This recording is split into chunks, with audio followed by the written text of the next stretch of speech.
श्री स्वामी समर्थ. जय जय स्वामी समर्थ. ओम श्री कार्तिक स्वामी नमः. कार्तिक पौर्णिमा. भगवान शिव आणि माता पार्वती यांचे पुत्र कार्तिकेय स्वामी यांची उपासना आराधना करण्याचा वर्षातून एकमेव दिवस, तसंच या एकमेव तिथीला स्त्रिया कार्तिकेय स्वामींचं दर्शन घेऊ शकता. कार्तिक पौर्णिमा ही एक लक्ष्मीकारक तिथी आहे. कार्तिक पौर्णिमेच्या दिवशी कृत्तिका नक्षत्र असताना कार्तिकेय स्वामींचं दर्शन घेणं अत्यंत भाग्याचं मानलं जातं. स्त्री, पुरुष, लहान मुलं सर्वांनी या काळात कार्तिकेय स्वामींचं जवळपास कुठं मंदिर असेल त्या ठिकाणी जाऊन दर्शन घ्या. नसेल आपल्या घरातच उपासना जरूर करा. कार्तिकेय स्वामींच्या मंदिरात जाऊन दर्शन घेणं स्त्रियांसाठी वर्ज्य असतं, परंतु कृत्तिका नक्षत्रावर कार्तिक पौर्णिमेच्या दिवशी स्त्रियांनी देखील दर्शन अवश्य घ्यावं. कार्तिक पौर्णिमेच्या दिवशी विशिष्ट मुहूर्तावर कार्तिक स्वामींची विशिष्ट पद्धतीनं पूजा, तसंच काही मंत्रोक्त उपाय करण्याचा विधी आहे. मुलामुलींचे विवाह झटपट जमण्यासाठी, आपल्या व्यापारामध्ये नोकरीमध्ये बढती मिळण्यासाठी, संतती प्राप्तीसाठी, मुलांची शैक्षणिक प्रगती होण्यासाठी, त्यांची चिडचिड कमी व्हावी, अभ्यासात लक्ष लागावं, यासाठी या दिवशी आपल्याला काही उपाय करायचे आहेत. कार्तिक पौर्णिमेच्या दिवशी कार्तिक स्वामी दर्शनाचा मुहूर्त कोणता, कार्तिक स्वामींची आपल्या घरी पूजा कशी करायची, मंदिरात दर्शन घेण्याचा विधी काय आहे, त्यांना कोणत्या वस्तू अर्पण करायच्या, कोणते मंत्र म्हणायचे, तसंच या दिवशी लक्ष्मी प्राप्तीसाठी आपल्या घरातील विविध समस्यांसाठी काही उपाय मी आपल्याला सांगणार आहेत. यातील जे जे जमतील ते उपाय आपण अवश्य करा. शंका विचारा, चॅनल सबस्क्राईब करा. कमेंट बॉक्समध्ये ओम श्री कार्तिकेय नमः नक्की लिहा. कृत्तिका नक्षत्रावरती आपण कार्तिकेय स्वामींचं दर्शन घेत असतो. कार्तिक स्वामींच्या दर्शनाचा मुहूर्त. कृत्तिका नक्षत्रयुक्त कार्तिक पौर्णिमा म्हणजेच कार्तिक पौर्णिमा असेल, या तिथीला ज्यावेळेला कृत्तिका नक्षत्र असेल तेवढ्या काळामध्ये कार्तिक स्वामींचं सर्वांनी दर्शन घेणं भाग्याचं मानलं जातं. या काळात आपल्या जवळपास कुठेही कार्तिक स्वामींचं मंदिर असेल, आपण त्या ठिकाणी जाऊन दर्शन घ्या. नसेल आपल्या घरामध्येच कार्तिक स्वामींचं स्मरण करा आणि त्यांची मंत्रसाधना मी पुढे आपल्याला सांगितल्या व्हिडिओमध्ये कार्तिक गायत्री मंत्र किंवा कार्तिक स्वामींचा मंत्र अवश्य पठण करा. या दरम्यान आपल्याला जी जी सेवा शक्य होईल, प्रज्ञाविवर्धन स्तोत्र असेल किंवा कार्तिक स्वामींचा मंत्र अवश्य पठण करा. आणि ज्यांना मंदिरात जाऊन दर्शन घेणं शक्य असेल त्यांनी मंदिरात जाऊन दर्शन घ्या. आता आपण बघूया कार्तिकेय स्वामींच्या दर्शनाचा विधी काय आहे.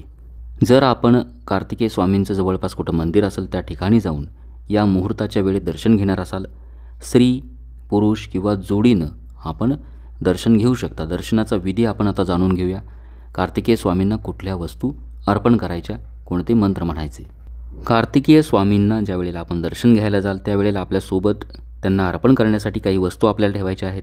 त्यामध्ये प्रामुख्यानं एक नारळ, मोरपीस 2 घ्यावेत, फुले, हार, जानवजोड, तीळ आणि चंदन म्हणजेच गंध, ह्या सर्व वस्तू कार्तिकेय स्वामींच्या चरणावर अर्पण करायच्या. त्यापैकी जे 2 मोरपीस असतात, एक मोरपीस अर्पण करायचा, दुसरा मोरपीस त्यांच्या चरणाला स्पर्श करायचा आणि तो आपल्या घरी घेऊन यायचा.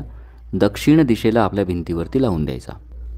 आपलं जर एखाद्या व्यवसायाचं ठिकाण असेल, ऑफिस असेल, त्या ठिकाणी देखील आपण हा उपाय करू शकता. दक्षिण दिशेला कार्तिक स्वामींच्या चरणाला स्पर्श केलेला मोरपीस दक्षिण दिशेला भिंतीला लावून द्या.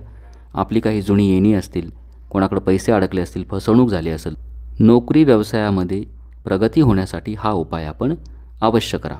कार्तिकेय स्वामींचं दर्शन घेताना मनातल्या मनात ओम श्री कार्तिक स्वामी नमः हा मंत्र पठण करायचा. तर अशा पद्धतीनं विधिवत आपण कार्तिक स्वामींचं ध्यान करून त्यांचं दर्शन घ्या.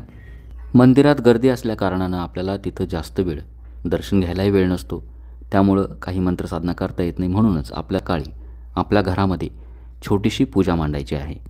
तसंच ज्यांच्या जवळपास कार्तिक स्वामींचं मंदिर नसेल त्यांनी देखील दर्शन घ्यायला जर जमलं नाही, फक्त आपल्या घरामध्ये सकाळी ही पूजा मांडायची, या मंत्रसाधना करायच्या.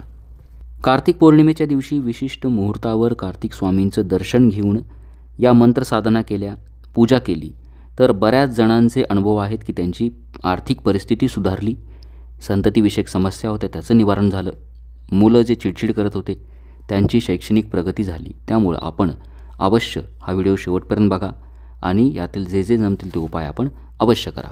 या दिवशी सकाळी आपल्याला एक विशिष्ट पूजा करायची आहे आपल्या घरामध्ये. देवघराजवळची जागा स्वच्छ करून घ्या. त्या ठिकाणी एखादा चौरंग घ्या किंवा पाट घ्यावा. त्यावरती स्वच्छ लाल वस्त्र अंथरावं. शुद्ध तुपाचा दिवा लावून घ्यायचा. गणपती बाप्पाचं स्मरण करायचं. आपल्याला एकूण 9 सुपारी या पूजेमध्ये मांडायच्या आहेत. त्यापैकी 3 ज्या सुपारी त्या गणपती बाप्पाचं, दुसरं कुलदेवतेचं आणि तिसरं वास्तुदेवतेचं प्रतीक असणार आहे. बाकी 6 सुपारी या 6 तपस्वी माता त्यांच्या प्रतीक म्हणून आपण सुपारी मांडणार आहोत. गणपती बाप्पा किंवा कुलदेवता यांचे आपण मूर्ती किंवा टाक देखील ठेवू शकता. मग बाकीचे आपण सुपारी ठेवा पूजेमध्ये. आपल्या उजव्या हातापासून प्रथम गणपती बाप्पा, त्यानंतर कुलदेवता, नंतर वास्तुदेवता आणि नंतर या 6 तपस्वी मातांच्या सुपारी ठेवायच्या. 6 तपस्वी माता कोणत्या? शिव, संभूती, प्रीती, अनुसूया, सती, क्षमा. गणपती बाप्पाची मूर्ती किंवा सुपारी यांचं पूजन करायचं. त्या सुपारीला स्नान घालायचं. गंधाक्षता फुलं व्हायची. त्यानंतर कुलदेवतेचा टाक किंवा सुपारी किंवा मूर्ती तामणामध्ये घ्या. स्नान घालून स्वच्छ पुसून चौरंगावरती स्थापना करायची. हळद, कुंकू, अक्षता फुलं व्हायची. त्यानंतर वास्तुदेवतेची सुपारी अशाच पद्धतीनं स्नान घालून स्थापित करा. पुढील ज्या 6 सुपाऱ्या आहेत 6 मातांच्या, प्रत्येक सुपारीला स्नान घालायचं आणि चौरंगावरती असे 9 ठिकाणी आपण तांदूळ ठेवायचे आसन म्हणून आणि यावरती या सर्व देवतांची स्थापना करायची. त्यांना हळद, कुंकू, अक्षता फुलं वाहून पूजा करायची. या पूजेला दूध साखरेचा नैवेद्य दाखवा. धूप दीपानं संपूर्ण पूजेला ओवाळायचं. काही मंत्रसाधना आपल्याला करायच्या आहेत. त्यापैकी महत्त्वाची पहिली श्री स्वामी समर्थ हा मंत्र 108 वेळा म्हणा. दुसरा मंत्र ओम नमो भगवते वासुदेवाय विष्णू मंत्र हा आपण 108 वेळा म्हणावा. तिसरा मंत्र ओम श्रीं नमः लक्ष्मीकारक तिथी आहे म्हणून माता लक्ष्मीचा मंत्र, या मंत्राचं पठण करायचं. आणि चौथा कार्तिक स्वामींचा मंत्र ओम श्री कार्तिक स्वामी नमः या मंत्राचं 108 वेळा पठण करायचं. कार्तिक स्वामींचा दुसरा जो मंत्र आहे षण्मुख गायत्री मंत्र, या मंत्राचं देखील आपण पठण करू शकता. तो मंत्र पुढीलप्रमाणे ओम षण्मुखाय विद्महे महासेनाय धीमहि तन्नो षण्मुख प्रचोदयात या मंत्राचं यथाशक्ती पठण करा. हे सर्व मंत्र मी आपल्याला सांगितले आहेत. 108 वेळा पठण केलं अतिउत्तम. नाही शक्य झालं तर आपण कमीत कमी 11 वेळेला 21 वेळेला प्रत्येक मंत्र पठण करावा. 99 मंत्र कुलदेवतेचा मंत्र सगळ्यात शेवटी पठण करायचा. आता ही साधना सकाळी अवश्य करावी. संध्याकाळी आपल्याला माहिती आहे की त्या दिवशी त्रिपुरारी पौर्णिमा आहे. आपल्याला 750 वातींचं प्रज्वलन करायचं आहे, हवन करायचं आहे. हवनाचा व्हिडिओ मी यापूर्वीच प्रदर्शित केला आहे, आपण तो नक्की बघावा. फक्त पूजा आपण सकाळी केली आणि संध्याकाळी आपण ही सर्व मंत्र साधना करू शकता का? अवश्य करू शकता, कारण तो पौर्णिमेचा काळ आहे. तसंच कृतिका नक्षत्र मंत्र साधना जर केली तर ती अतिशय प्रभावी ठरेल. म्हणजेच काय, कार्तिक स्वामी यांच्या दर्शनाचा जो मुहूर्त आहे या मुहूर्ताच्या काळात आपल्या घरामध्येच जर आपण कार्तिक स्वामींची सेवा केली, मंत्र उपासना केली, साधना केली, वर्षातून एकच दिवस आहे, एकच संधी आहे. ज्यांना ज्यांना शक्य होईल या काळामध्ये आपण कार्तिक स्वामींची मंत्रसाधना करा. तसंच ही जी मंत्रसाधना सांगितली ती करा.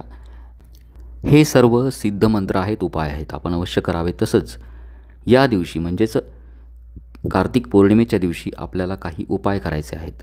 बऱ्याच जणांच्या घरामध्ये अडचणी आहेत. आपण मला कमेंटद्वारे प्रश्न विचारले आहेत की मुलांचं शिक्षणात लक्ष नाही, चिडचिड करतात, त्यांची एकाग्रता नाही. तसंच काही जणांचं परदेशात शिकण्याची इच्छा आहे परंतु त्यांना संधी मिळत नाही. प्रत्येक वेळी काही ना काही अडचण येते. नोकरी व्यवसायामध्ये नवीन नोकरी असेल किंवा नोकरी व्यवसायात असलेल्या अडचणी, संततीविषयक समस्या असतील, आर्थिक प्रगती होत नसेल आणि सध्याची सर्वात जटिल समस्या मुलामुलींचे विवाह जमत नाही, मनासारखा जोडीदार मिळत नाही, अशा सर्वांसाठी मी आपल्याला या व्हिडिओमध्ये काही उपाय सांगणार आहे. प्रत्येक समस्येसाठी एक उपाय. आपली जी समस्या असेल आपल्याला जेवढे उपाय जमतील या दिवशी म्हणजेच आपल्याला हे उपाय करायचे आहेत.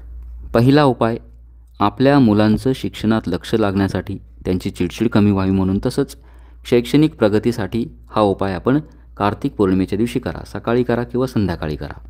आपण पण जी पूजा मांडणार आहात, आत्ता मी जी पूजा सांगितली या पूजेसमोर बसूनच आपल्याला प्रज्ञाविवर्धन स्तोत्र कार्तिक स्वामींचं या स्तोत्राचं पठण करायचं आहे. किती वेळा पठण करायचं? 2 वेळा पठण करा. कार्तिक पौर्णिमेपासून आपल्याला या सेवेला सुरुवात करायची आणि दररोज 6 महिने आपल्याला रोज 2 वेळा प्रज्ञाविवर्धन स्तोत्राचं पठण करायचं आहे. आपल्या चॅनलवर व्हिडिओ आहे, आपण तो लावून द्या, सोबत पठण करा. रोज 2 वेळा पठण करताना सकाळी एकदा संध्याकाळी एकदा अशा पद्धतीने आपण पठण करावं. सलग 6 महिने आपल्याला या स्तोत्राचं पठण करायचं आहे. संकल्प करून आपण पठण केलं अतिउत्तम. यथाशक्ती मी पठण करेल माझ्या मुलांच्या शैक्षणिक प्रगतीसाठी असा संकल्प करा आणि 6 महिने सलग या स्तोत्राचं पठण करा. चमत्कारिक अनुभव बऱ्याच जणांना या स्तोत्राचे आले आहेत. आपण अवश्य पठण करा. आपल्या मुलांची शैक्षणिक प्रगती झाल्याशिवाय राहणार नाही, त्यांची चिडचिड कमी होईल, एकाग्रता वाढेल. श्रद्धेनं करा. दुसरा महत्त्वाचा उपाय किंवा तोडगा, आपल्या मुलामुलींचे विवाह लवकर जमण्यासाठी, त्यांना मनासारखा जोडीदार मिळण्यासाठी.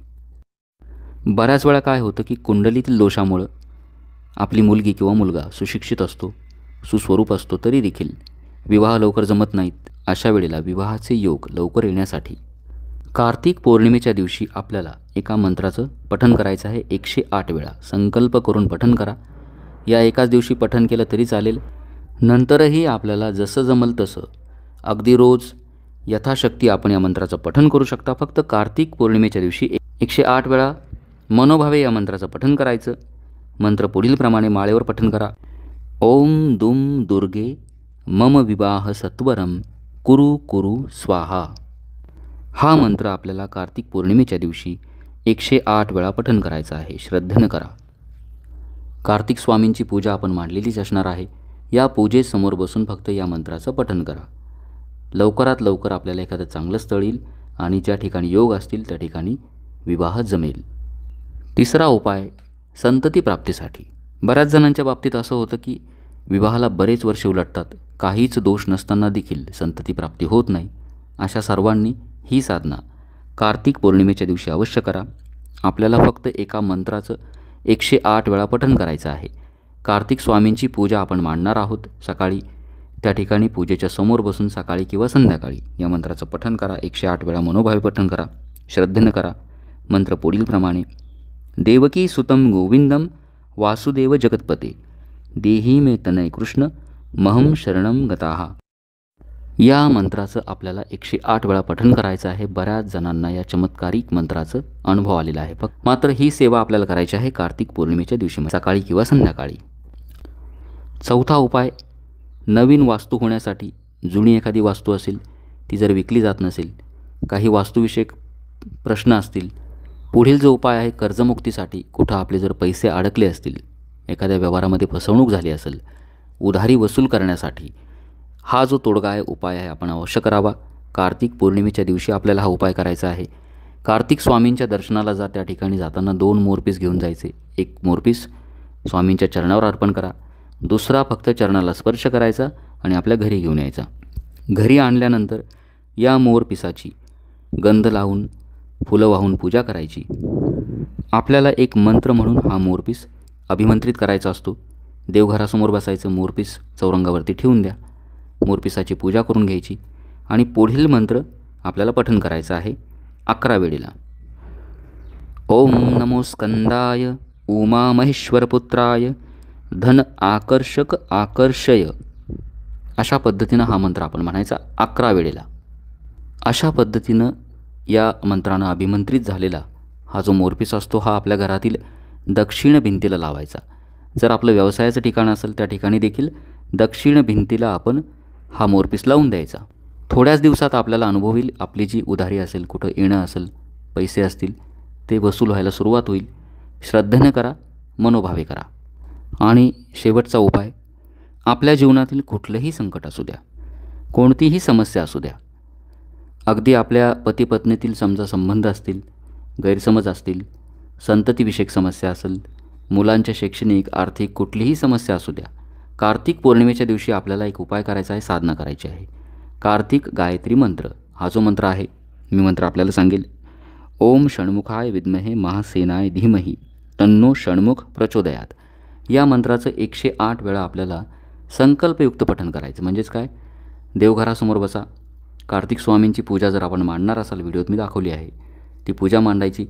सकाळी किंवा संध्याकाळी संकल्प करून आपल्या उजव्या हातामध्ये हळद, कुंकू, अक्षता, एक पळीभर पाणी घ्यायचं, फूल घ्यायचं, कार्तिक स्वामींचं ध्यान करायचं, त्यांच्या चरणांवरती आपली ही जी समस्या आहे ती त्यांना बोलून दाखवायची, या समस्येचं निवारण कर अशी त्यांना विनंती करायची आणि 108 वेळा या मंत्राचं मनोभावे पठण करायचं.